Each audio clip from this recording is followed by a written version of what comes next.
Hey, good evening or afternoon, I should say, ladies and gentlemen. Week 7 Coaches Show. We got Mr. Damari Poole with us here. Go ahead and introduce yourself, man. I'm Damari Poole. What number Yeah, are you?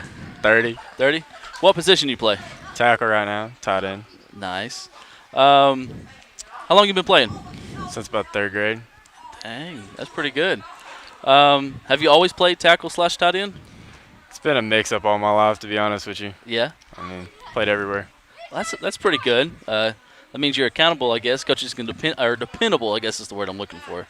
So, what's it like playing tackle and tight end? Enjoyable. A lot of headbutting. Right. What's your favorite memory you got playing football?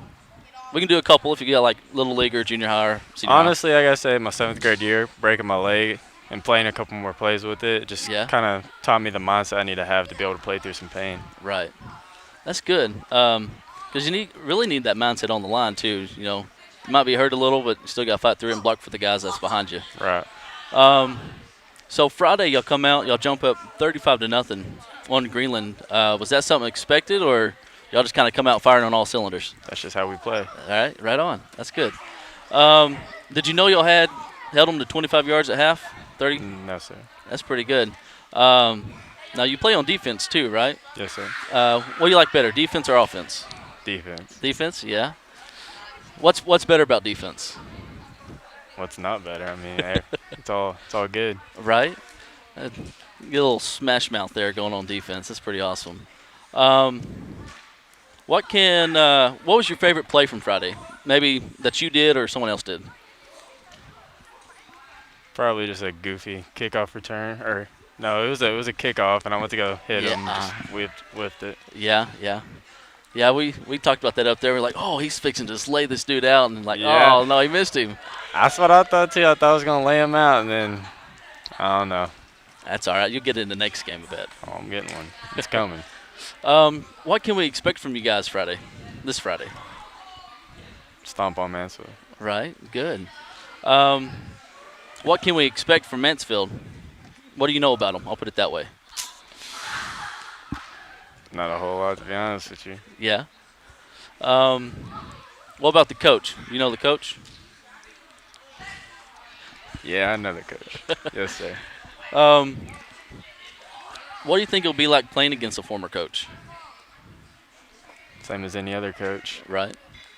That's good. I like that. Let's see. What else?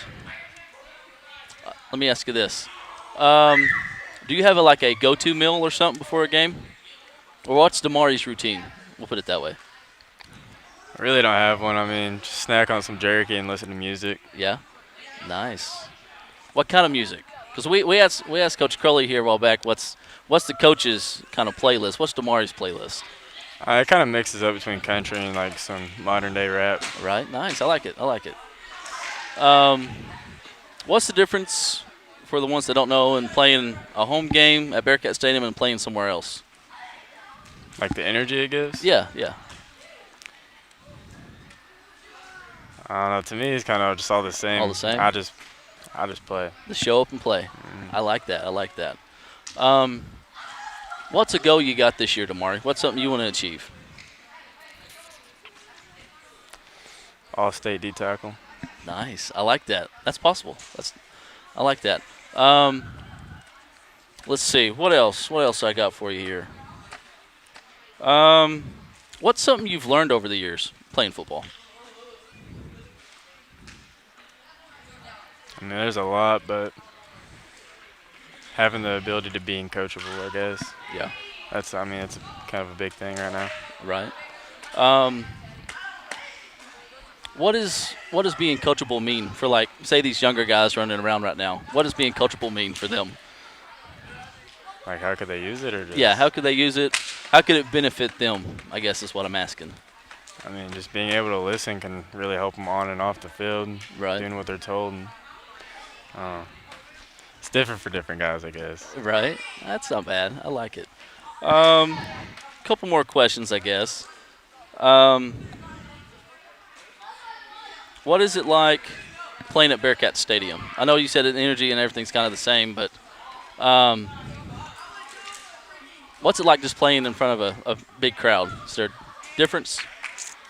Like just playing in front of that crowd? Yeah. I love it. I mean, get to show them a little something Right. every Friday night. Yeah. So. That's good. I guess we'll get you out of here with this. Usually try to end with this question. What's some advice you would give a younger kid that wants to be a Bearcat, wants to be in your shoes someday? Don't be a troublemaker. Yeah, yeah. But just work hard, really. Right. Keep your goals on. I like that. You got anything else?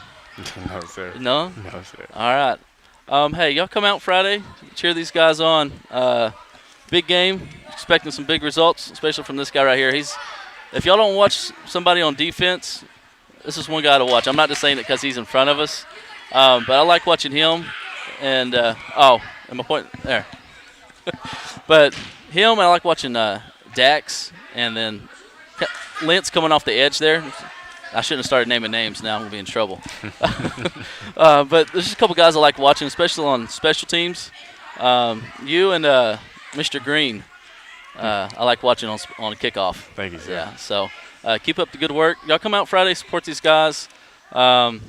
I guess that's about all I got for you folks. Hey, remember, it's a good day to be Bearcat. Hey, good evening, good afternoon, everybody, ladies and gentlemen. For Isaac Brown, Jake Fennell, I'm Zach Austin. Week 7 coaches show. Still just blows my mind. We're at week 7, Coach. Man, it's crazy. I'm telling you. It goes by fast, don't it? It goes by real quick. Quick. Speaking of quick, y'all made a quick start of it Friday night. Jumped out pretty good and go up 35-0 at halftime.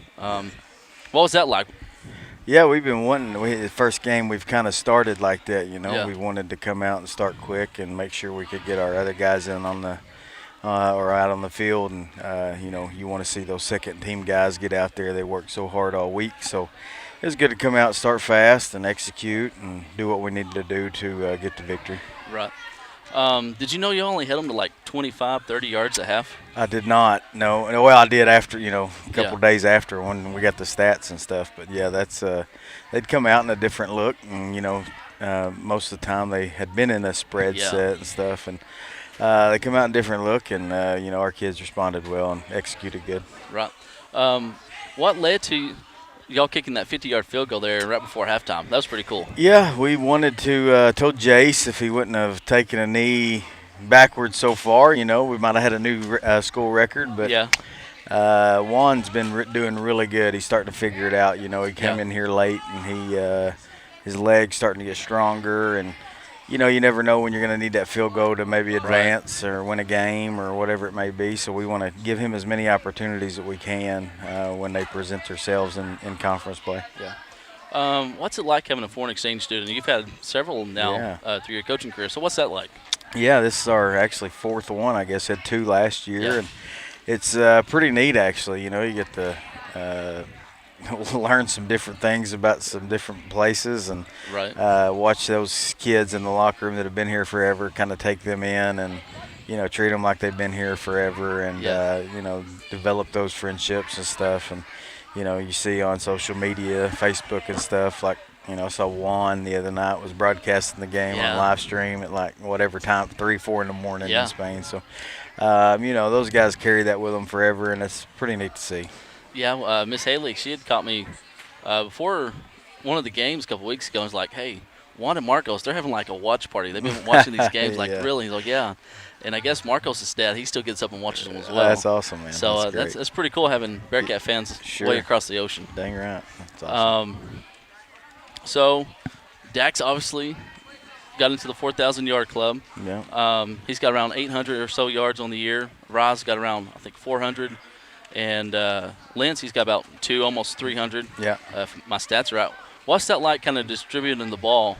How do you go about that? Yeah, it's been difficult. You know, you want to get your guys all the touches they deserve, and sometimes it's hard to do. Obviously, the fullbacks in our offense are more, you know, the guy who it's more designated to go to, and trying to find ways to get those guys the ball. You know, Connor, I know sometimes may get frustrated. He don't show it, but you can tell. I mean, you know, he's getting 3, 4 carries a game.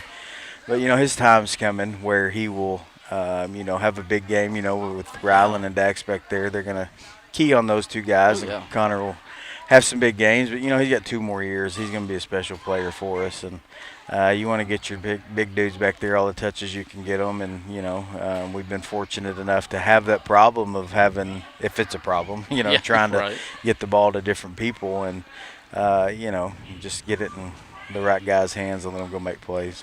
Yeah.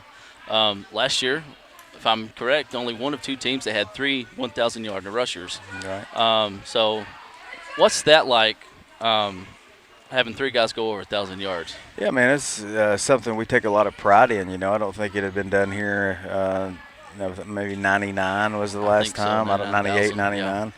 Yeah. And when you talk about all the running backs that have played here and the offensive line that have blocked for them and stuff, there's some awesome names in there, and to see them guys have that success and be mentioned in some of those good teams, with those good teams, it really makes you happy because we do take a lot of pride in running the football, and 100-yard marks kind of the game, for each player, each game. That's what you want to get to, and we've just been fortunate enough to have some guys that have gone quite a bit over that in some games. So it definitely makes our job a little bit easier on the sideline. Oh yeah, by far. Think we could probably see a couple 100-yard games Friday. You got Mansfield. What's that looking like? Man, they do a really good job defensively. They run around. They're quick. They're athletic, and they I don't know. They're physical. We know kind of what they're gonna do. They know what we're gonna do, and it's going to come down to execution. And if we execute well and do what we're supposed to do, we could have some big night. If not, then it's going to be a dogfight. So we'll see. We'll see Friday night. Right. You've already kind of alluded to it. What can people expect Friday from Mansfield? Mansfield is still a fairly young team. And they lots of talent. Arguably the most talented team in our conference, when you talk about skill kids. Yeah. But, they're still figuring out everything. Coach Overton's doing a good job and, implementing everything. It usually takes a little bit to get change from the spread into the flex bone, and they've had some good success with it. Yeah. And, our defense knows we got to play really good Friday night and just play assignment. If you're supposed to be in a gap, be in a gap. If you're supposed to, do whatever you need to do. Just do your job and not worry about everybody else. That's what we try to tell them. We make our living off of people not doing their job. Right. So you better do your job or it's going to be a long night. So yeah.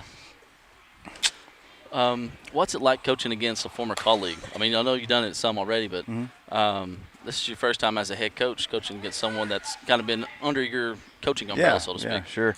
Kind of got to experience it last year with Ricky, working under Ricky and, just having a great relationship with him. It's, alluded to the fact last year that, you just love them, when you're not on the field, when you're, off the field and away from the field. And for 4 quarters, you're going to be enemies. But at the end of the game, it's, we'll hug each other, tell each other we love each other, and go on. So, yeah. That'll be good. What are away games like for coaches? Man, they're really miserable. I mean, no, it's cool going to, certain play in 3A. We've been in 4A and traveled to some bigger schools to play some games. Just off the top of my head, going to Timpson and Warren and these places that are such tradition-rich schools, it's really a cool experience. And getting to play in those different environments is a lot of fun. Right. At the smaller levels, you got to maybe not leave as early as you normally would because, you got to take into account locker rooms and dressing areas and stuff that may be smaller, so you might get over there a little bit later than normal. And we try to get somewhere where we're try to get to where we're going about 45 minutes to an hour before the first group goes out. And that'll probably be adjusted just a little bit, just because that's just how it is in 3A, and which is fine. We just make adjustments and go on, and I like getting there and just going, so that's all right. So, it's with junior high and 7th grade kids, it's really miserable, but so the senior high guys, they know what to expect and how to handle themselves, so it's not as bad. Well, that's good. We'll kind of get you out of here with this question. Crap, Isaac, you can mute. cut this out because I just went blank on what I was just going to ask. You're good. I remember now. All right, so we'll get you out of here with this question, Coach. Right. How do you go about determining who's halfback, who's a lineman? What's that like?